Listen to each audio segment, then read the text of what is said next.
55. President Rouhani has arrived in Rome on his first European trip since the lifting of economic sanctions against Iran. While in Italy, he's expected to sign agreements worth around $18 billion. He'll also visit the Vatican, and then the second leg of the tour will see his 120-strong delegation head to France. They're expected to finalise a major deal with plane maker Airbus.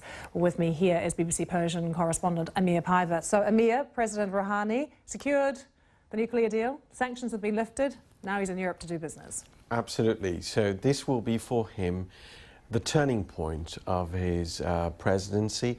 When he's received in Europe, few Iranian presidents have been welcomed like him in Europe, and he will be signing many deals. Now, we have to make a distinction when what we mean by a deal, whether it's just a letter of intent, many of them are, or a final contract where there actually will be an investment or something substantial happening.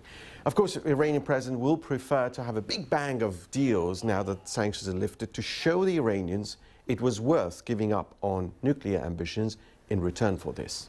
One of the key things he's going to be doing is signing this deal with Airbus. Surely that will show Iranians that things have changed, because notoriously bad aeroplanes in Iran. Absolutely, absolutely. Although Airbus up until this moment is denying that they have had any commercial negotiations.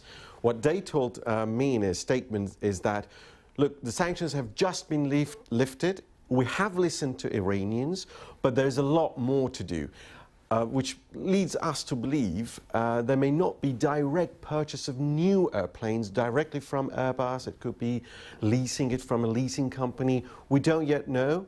But maybe Airbus is just being cautious because it doesn't want to be seen as having been negotiating with the Iranians while sanctions were still in place. And why has he started the trip in Italy? What's the bond there?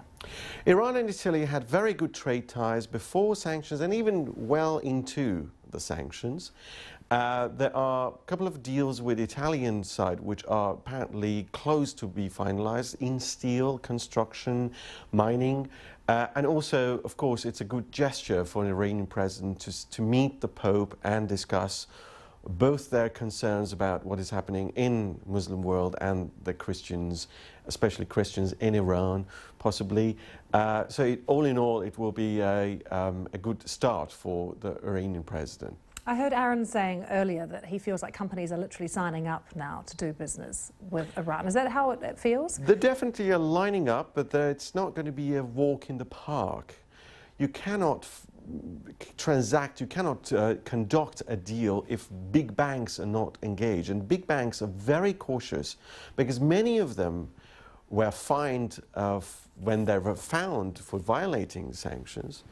And big deals of the size that are being talked now cannot be conducted by small banks that normally don't have exposure to US market and hence are more aggressive in approaching the Iranians. So let's see how many banks are actually involved, whether they will be able to facilitate what will be signed in the next few days in Italy and France. An interesting time. Amir, thank you very much.